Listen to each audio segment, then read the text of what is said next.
Brian Smith here, and welcome to the Dreampath podcast, where I try to get inside the heads of talented creatives from all over the world. My goal is to demystify and humanize the creative process and make it accessible to everyone. Now let's jump in. Jason Moore, welcome to the Duocast. Glad to be back. Man, it's good to talk to you again. We're here to talk about a few things. Pandemic life is one of them. Right. Sounds like we're emerging from the isolation and quarantine ever so slowly. It's about time. Yeah, I think we've got a ways to go before we're back to normal. Maybe we'll never be back to normal, but at least we're starting to see some reopening and some signs of hope. Well, I know it's happening because toilet paper is back in the stores. Yeah. Praise be. Yeah, I've noticed that too. We're still short on supply in certain things. You know, if you go to Costco, you know, you're not going to find everything you need. Right. But at least it's starting to be less crazy, less insane in the stores. Yes. Yeah. But anyway, it's good to connect with you again. We're going to talk about last week's episode with Bob Sáenz. What did you think of that interview? It's a great interview. Bob is a very funny guy. He's a very interesting person to talk to.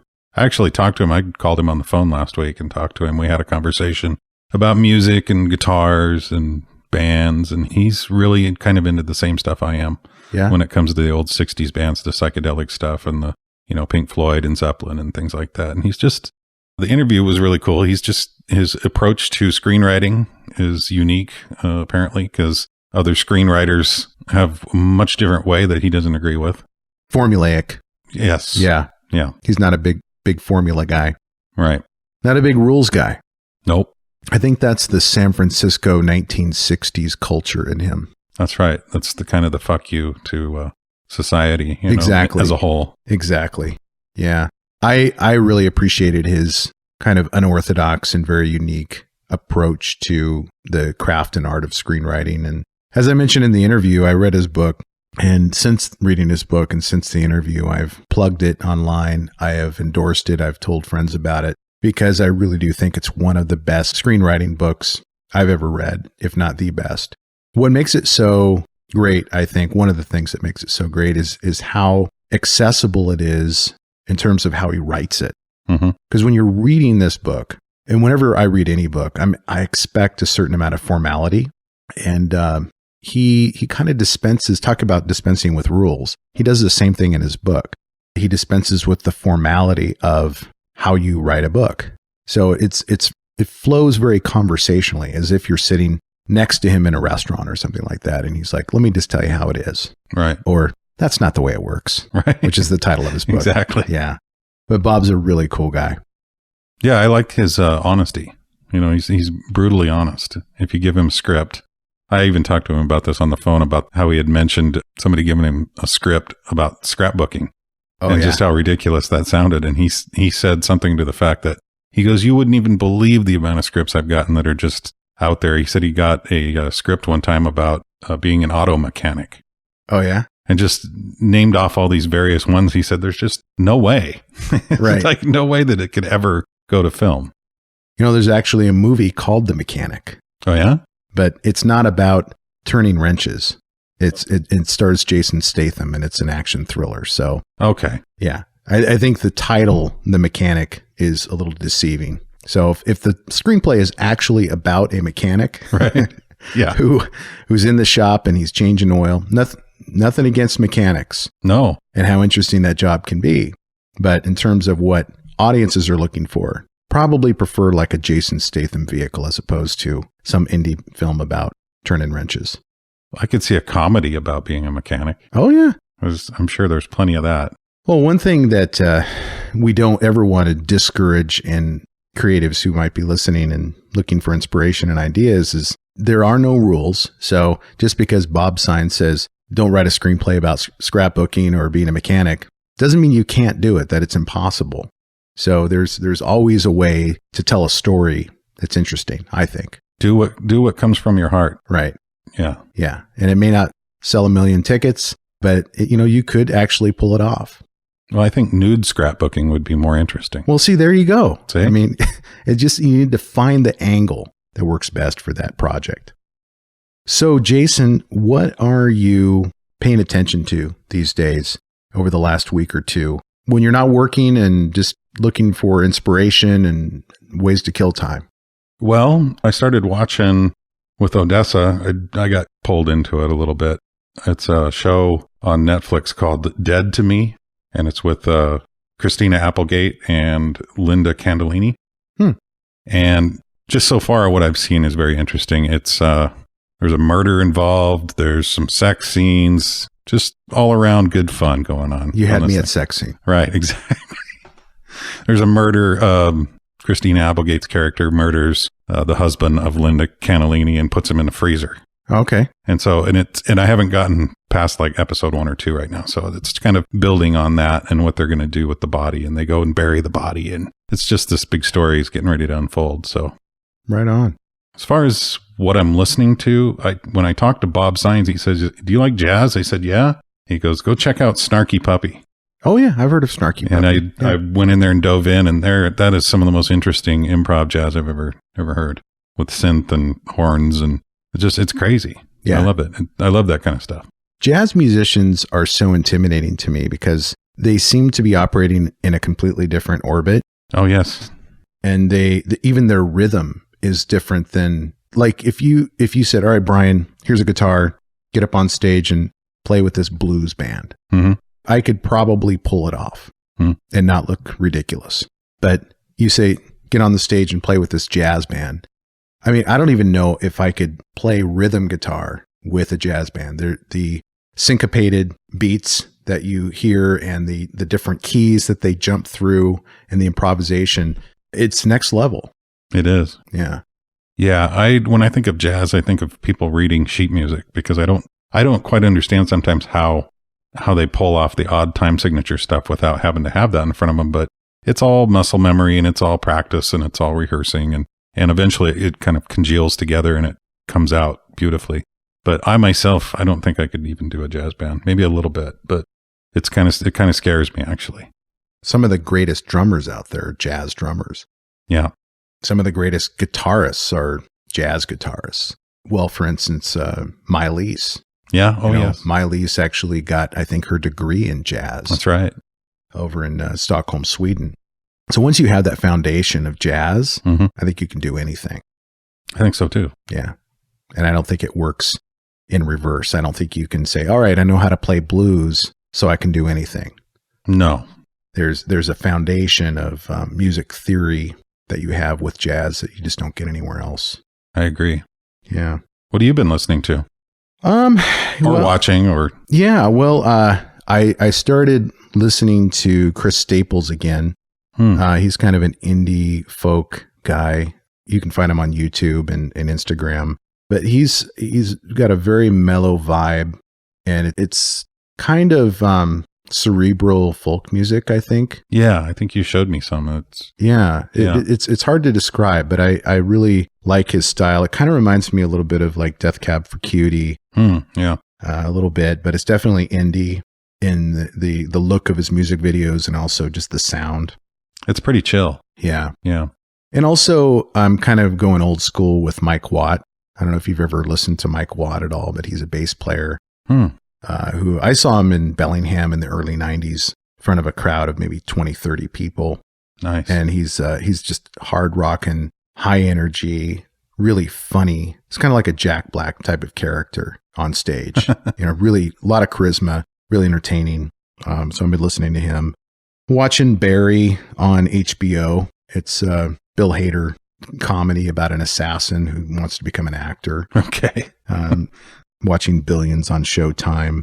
Finished up Homeland on Showtime. Great series. Watched the series finale with Claire Danes. And in terms of books, I'm reading a book because I've got an interview coming up with a voice actor named Rob Paulson. And so I'm reading this book he wrote called Voice Lessons. I always try to do research like this when I interview my guests and try to take a look at their body of work and read what they've written and listen to what they've recorded. Really, it's profound, kind of compelling story he has to tell. He did a lot of Tiny Toons work, and he was the voice of Raphael on Teenage Mutant Ninja Turtles for years, from 86 to 95. Oh, okay. He was the voice or one of the voices on Animaniacs, really popular. I like that one. Cartoon series. That was a good series. Yeah, he's done a ton of stuff, but with voice actors, they're always, by definition, they're behind the scenes, right? Mm-hmm. So you don't really know who they are if you see them on the street. But his story is compelling because he takes you through this journey of not having the most supportive parents in terms of what he wanted to do creatively. Mm. And then also the struggles of moving to Los Angeles and becoming, or tuning yourself into that industry, the entertainment industry, and networking and becoming connected, and then ultimately getting work in Los Angeles. I know I'm not going to spoil the interview for you because a lot of this will come out in the interview, but he eventually gets cancer and has this harrowing story to tell about his treatment and how he got through that. But it's really a great book. So I'm glad that I got that interview booked, and I'll be ready next week to record it. Sounds awesome. Yeah. And in terms of other entertainment I have going on in the house, as you know, Jason, I have a new amplifier. Oh, yes. Yes. Spark Positive Grid amplifier. That's a smart amp. Yeah. And I'm not being paid by Positive Grid or Spark to plug this product. I am. No. Hey, you're holding out on me, man. I'm just kidding. Some side hustle. Right. But I got this thing as a gift from my wife, and it's just, I haven't really learned everything it can do yet, but from what I've seen so far, it's a game changer. Oh, yeah, for sure. Yeah. I know you've seen some YouTube videos on how it works. I've watched about 10, 12 of them, and just because, and they're all the same, really, but the magnitude of what this thing can do, like you said, is a game changer. I know what amp modeling is. I've had an amp modeling pedal for probably 10 years, but this is something totally different that you can download an app and pick out amplifiers and pedals on your phone. Yeah. Link it with Bluetooth on your amp. Right. And sound like God. Well, yeah, I looked at the tutorial as well, a couple of them, and I'm like, no, for this price, no, it's not going to do that. And so I downloaded the app and I plugged in, and all of a sudden I start playing just a rhythm and a little, 3-chord progression or something. And I hit a button and it automatically lays down bass and drums to sync up with whatever you're playing. See, that is a game changer, because that is basically a songwriting app. Yeah. It can help you write a song. Right. Yeah. And you can practice. Also, you can play along with various pre-recorded background tracks. Yes. So you've got these bass and guitar tracks, and then they show you what chords to play and when to do the change ups. And for someone like me who's not a professional musician but wants to get better, I cannot think of a better device, like a more advanced piece of technology to help you become the musician you want to become. Exactly. Yeah. And I would think, even if you are a professional musician, this is a tool that can help you not only get better, but help you with your songwriting and help you with your playing. Yeah. I've seen videos of guys that play, and it just inspires them to play differently because it's so cool. So I know I'm like a kid. I'm actually looking at it right now, and I feel like a kid at Christmas. It's like, I just want to go over and play it. Well, let's get through this, man, so we can start playing. So what do we have coming up next? An interview with Scilla Andreen. Scilla. Yeah, that was a fun interview. Scilla Andreen is a filmmaker. She is the CEO of a company called Indieflix out of Seattle. Yeah, okay. And she started this company to create a platform for indie films to have a streaming service, basically. And I'm not going to spoil the interview. She talks about the journey that she was on when she started Indieflix and how it kind of transformed into a different vision over time and, to what it is today. But she's been in the industry a long time. She was in Los Angeles for like 25 years before she moved back to Seattle. And she's got quite a story to tell. I'm looking forward to hearing that. Yeah. Yeah. Really nice lady, too. And actually, she was friends with Lynn Shelton, who just passed away tragically. Lynn Shelton was an indie filmmaker and television director out of Seattle. And she was 54 years old. And just out of the blue, she got a sore throat. Nobody knew what it was. They thought at first it was COVID. Tested her for COVID. She came back negative. Then they thought, well, maybe it's strep. And then she collapsed in Mark Maron's house. They were dating and living together. Oh, yeah. Okay. Yeah. She collapsed. Mark tried to help her and called 911 and sent her away in the ambulance and never saw her again alive. Oh, that's terrible. Yeah.